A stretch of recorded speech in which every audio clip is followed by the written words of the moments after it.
Welcome to Kalaimani kitchen Vellur. இன்றைக்கி ஒரு breakfast தான் செய்ய போகிறோம். போன வீடியோவில் ஒரு பிரேக்ஃபாஸ்ட் போட்டிருந்தோம், சத்தான கார்ப் இல்லாத மாரி போட்டோம். அதே மாதிரி இன்றைக்கும் ஒரு பிரேக்ஃபாஸ்ட்டு தான். அதில் வந்து ஹைலைட்டாக நம்ம முருங்கைக்கீரை வச்சு சூப்பு செஞ்சு அதோட கூட பிரேக்ஃபாஸ்ட்டு செய்கிறோம். அது இப்போ எப்படி செய்கிறதுன்னு நம்ம வீடியோக்குள்ளே போகலாம் வாங்க.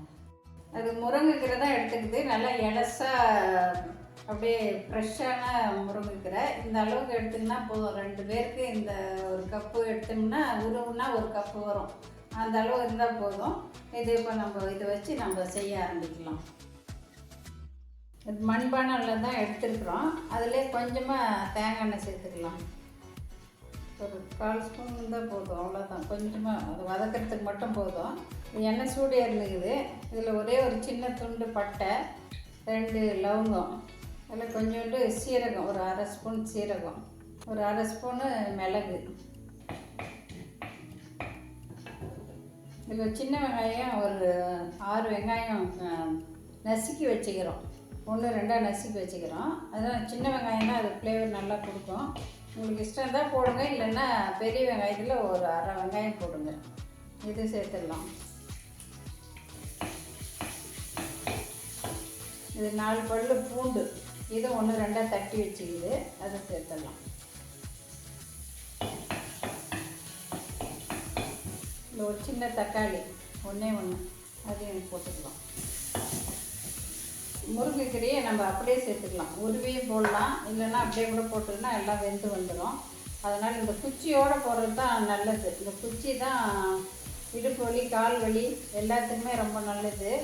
நாங்கள் முருங்கைக்கீரை வந்து கிட்னி ப்ராப்ளத்துக்கும் சரி, ஹீமோக்ளோபின் ரைஸ் பண்ணுறதுக்கும் அவ்வளோ நல்லது இந்த முருங்கைக்கீரை. கீரையிலே இந்த முருங்கைக்கீரை தான் ராஜானுவாங்க, அவ்வளோ சக்தியான இருந்தது. முருங்கையை சாப்பிட்டா 300 வியாதி குணம் ஆகுன்ற மாதிரி சொல்கிறாங்க சித்த வைத்தியத்திலேயே. அதனால் முருங்கையை வாரத்தில் ஒரு நாள்னா கண்டிப்பாக எடுக்கணும். கொஞ்சோண்டு மஞ்சள் தூள் 1/4 ஸ்பூன்,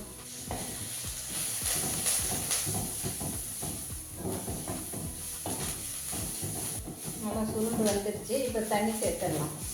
ஒரு 2 டம்ளர் ஆகிற மாதிரி சேர்த்துடலாம். நல்லா கொதித்து வரணும், அப்போ தான் அந்த ஜூஸ் எல்லாம் ஃபுல்லாக இறங்கும். அதனால் ஒரு 2 டம்ளர் ஆகிற மாதிரி தண்ணி சேர்த்துக்கலாம். 2 டம்ளர்னால் ஒரு 400 மில்லி.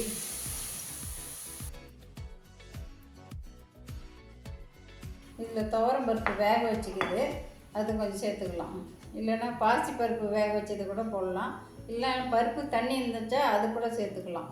அது போட்டால் தான் இன்னும் கொஞ்சம் திக்னஸும் வரும், டேஸ்ட் நல்லாயிருக்கும். இந்த முருங்கைக்கீரை வந்து கொஞ்சம் சிறு கசப்பாக இருக்கும். அதனால் இந்த பருப்பு தண்ணி இல்லை வேகும்போதே பருப்பு போட்டுக்கலாம், பாசி பருப்பு போடலாம், துவரம் பருப்பு போடலாம். அதுமாரி போட்டு நம்ம இது வச்சிட்டோம்னா இதுலையோடு கீரையோடு சேர்ந்து வேகும்போது நல்லாயிருக்கும். இப்போ இதுக்கு தேவையாகிற மாதிரி உப்பு போட்டுக்கலாம், கொஞ்சமாக போடலாம், பார்த்துட்டு கூட இன்னும் கொஞ்சம் சேர்த்துக்கலாம். இந்த கீரை, தக்காளி, வெங்காயம் எல்லாம் சேர்ந்து நல்லா கொதித்து அந்த ஜூஸ் எல்லாம் இறங்கட்டும். அது வரையும் கொஞ்சம் வெயிட் பண்ணலாம், ஒரு 5 நிமிஷம் வேகட்டும்.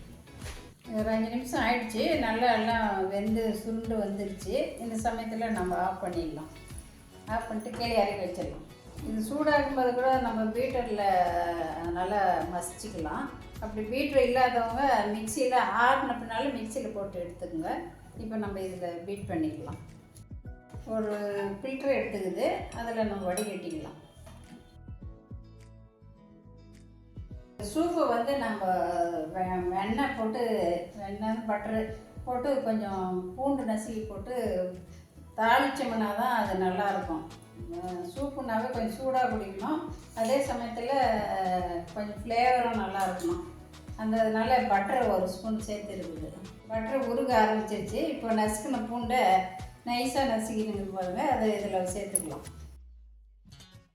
இந்த வெண்ணெயில் பூண்டு வதங்கி வரும்போது அது ஒரு ஃப்ளேவர் நல்லாயிருக்கும்.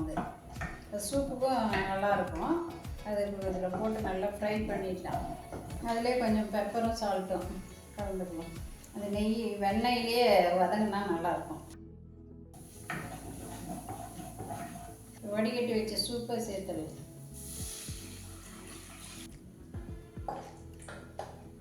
இந்த சமயத்தில் உப்பு காரம் எல்லாம் சரியாக இருக்குதா பார்த்துட்டு, இல்லைன்னா நமக்கு தேவைன்னா சேர்த்துக்கலாம். நல்லா கொதிக்க ஆரம்பிச்சிருச்சு. இப்போ இறக்கிடலாம். சூப்பு பவுலில் மாற்றிட்டோம். இப்போ வந்து முட்டையை வேவிச்சு வச்சுருக்குது, அதை ஸ்லைஸ் பண்ணி அதில் கொஞ்சம் பெப்பர் சால்ட் போட்டு தட்டில் அடிக்கலாம். அதாவது மாதுளம்பழம் ஒரு 1/4 பழம் எடுத்துருக்குது. அது 1/4 பழம்னா ஒரு 100 கிராம் ஆகிற மாதிரி மாதுளம்பழம்.